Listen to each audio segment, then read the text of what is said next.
Shalom. 105వ కీర్తన 15వ వచనము. Psalm 105 verse 15.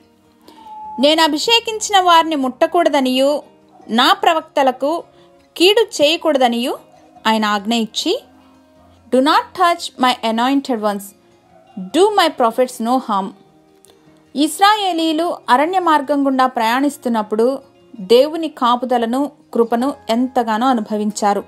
ఒకసారి మోయాబు రాజైన బాలాకు ఇశ్రాయేలీలు గొప్ప సైన్యంగా రావటం చూసి భయపడి వారిని నిరోధించటానికి బాలాము అనే సోది చెప్పేవాడిని పిలిపించి ఇశ్రాయేలీలను శపించవలసిందిగా కోరతాడు.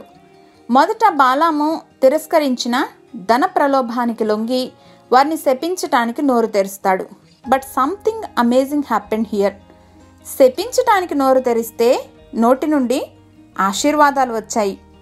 బారాకు ఇదేమని ప్రశ్నిస్తే, యెహోవా నా నోట ఉంచిన దాన్ని నేను శ్రద్ధగా పలకవద్దా అని సమాధానమిస్తాడు.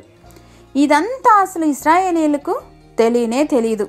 ఇలానే మనం గమనించని ఎన్నో విపరీతాల నుండి దేవుడు మనలను తప్పిస్తున్నారో కదా. నిన్ను ముట్టినవాడు నా కనుగుడ్డును ముట్టినవాడు అని అంటున్నారు దేవుడు.